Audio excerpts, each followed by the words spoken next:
We all make mistakes in our business, and let's not perpetuate it. So I'm going to give you 7 mistakes and 3 ways to fix all of them. I'm Chanaye Jackson, and this is the Idea to Empire podcast, where let's get you out of the frustration and overwhelm of being a busy entrepreneur and business owner, and let's get you some tips and tricks to solve all those problems. Mistake number 1, procrastination. Procrastination is the bane of everyone's existence, but it really is a mistake as a business owner because we are it. We're both the legs and the brain and the engine behind everything in our business. So procrastinating truly gets us nowhere. Mistake number 2 is frustration, and specifically the frustration that slows us down.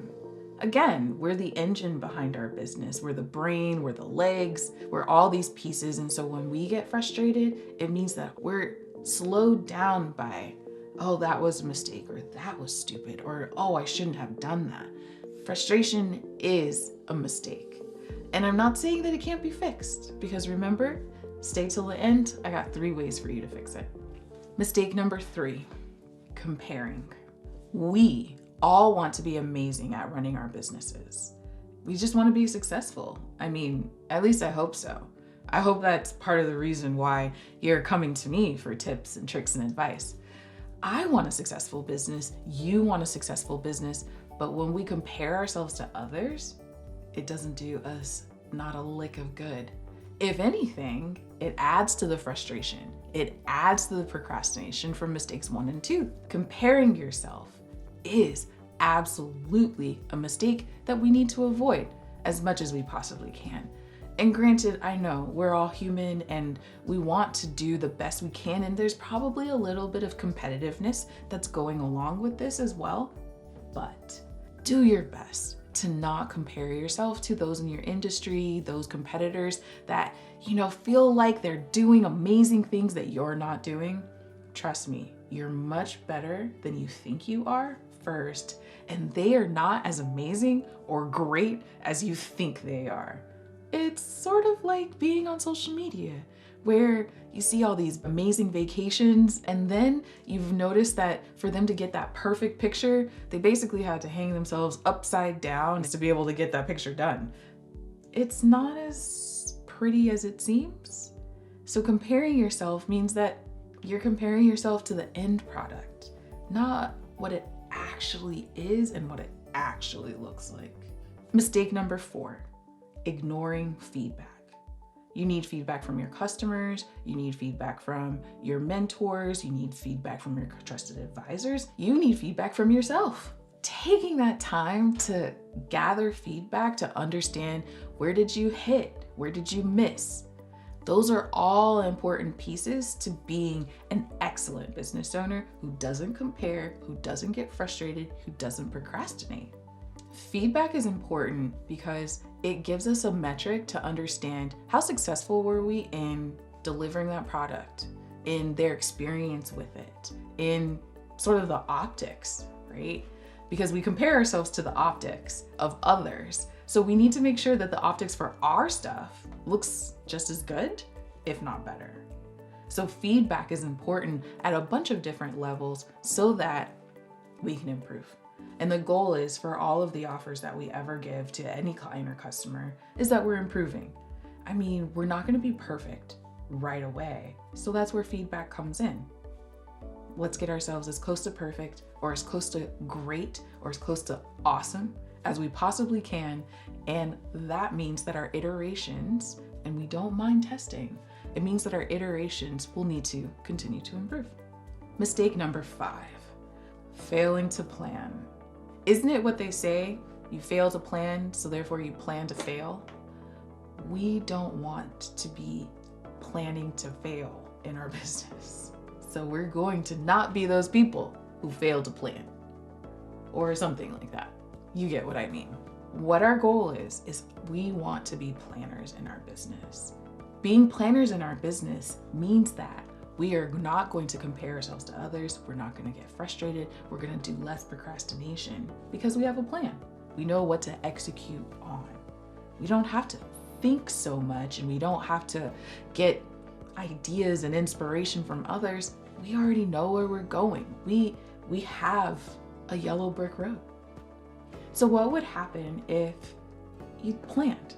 You took some time out every week, perhaps every day even, every month, every quarter, every 6 months, every year, to make sure that one, you have a plan that you're ready to follow, but two, that you are executing on that plan.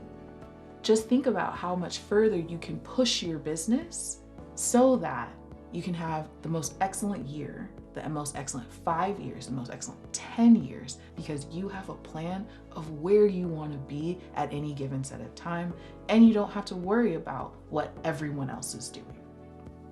Everyone else doesn't matter. Mistake number 6, impulsivity. Impulsivity is that you're acting without forethought. You don't think before you act, and mistakes are often made. When we're impulsive, we're looking at shiny object syndrome. In some ways, it means that you'll start doing things like get rich quick schemes, or, oh, if I just buy this one thing, it will solve every problem. Or, oh, this really cool tool will do everything that I thought it needed to do to solve every problem that I absolutely have. That's not the truth.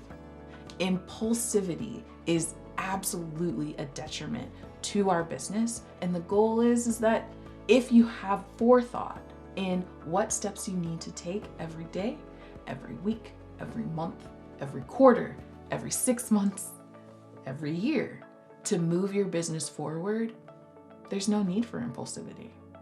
You're going to be going along at a steady pace that feels good for you, and your business will flourish according to your best laid plans.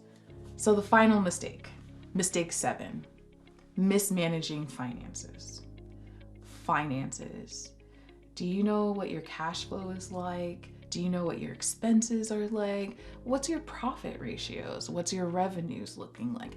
These are all questions that when you're being impulsive, when you're failing to plan, when you're comparing yourself to others, when you're getting frustrated, when you're procrastinating, it's so easy to mismanage your finances. There's always going to be a cool tool to buy.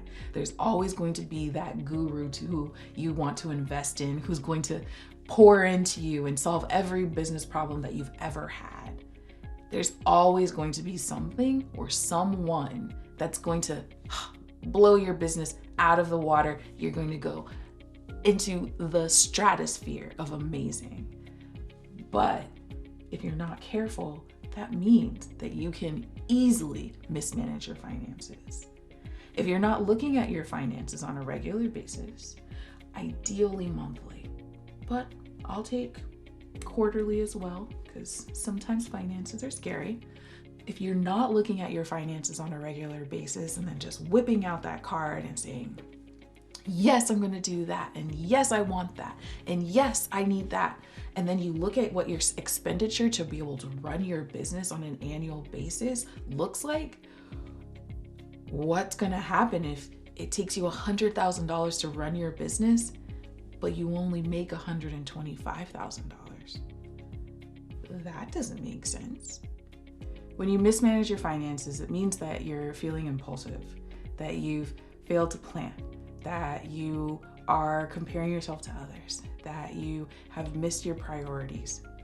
We want you to succeed, and mismanaging your finances is definitely a death knell to any business. Here are my 3 really simple tips that are going to solve all 7 mistakes. The first solution is to prioritize. What needs to be done first, second, or third to solve these mistakes that I've mentioned?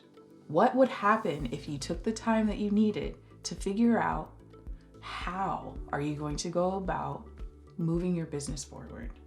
We have to prioritize because there's so many things out in the universe, out in the world, out in our businesses that can make us work too hard and all over the place. So, solution 1 is to prioritize. Solution 2, run your own race. You've probably heard me say this on more than one occasion, and to be honest, I have no problem in being a parrot, repeating myself over and over again. Run your own race. If you run your own race, then you don't have to be frustrated. You don't have to compare yourself to others. And on a longer term thing, you won't mismanage your finances. When you run your own race, you know exactly what you need to do, what you want to do, and you have a plan for yourself that, sure, understands industry trends, that understands what your competitors are up to or doing. However, you're taking what you need for your business and implementing it because you have priorities, because you're willing to run your own race. The third solution to these 7 mistakes that I've mentioned is to continue to seek knowledge. Now, I don't mean run out and go find a business coach or go and get that social media marketing firm or anything like that. We don't want to mismanage finances. That's not what we're doing here. Instead, I wonder what would happen if you spent the time to read a book, to talk to a mentor, to ask questions, to listen to podcasts like this one, to have conversations with your peers, right? In a mastermind sort of thing, or even in networking events. A lot of times there's a moment where you can talk about a problem that you're having or a thought that you have. Being able to take that time to help yourself will always, no matter what mistakes you might be making in your business, they will always steer you in the right direction. So keep these at the forefront of your mind, and I promise you, absolutely, that your business will be running beautifully, comfortably, and with precision and plan. So tell me about it. Tell me more about it in the comments. How's it going? How's the prioritization going? Are you comparing yourself to others? Drop a like, tell somebody about this podcast, and thank you for listening today. I'm Chanaye Jackson, and this is the Idea to Empire podcast. I'll see you next time.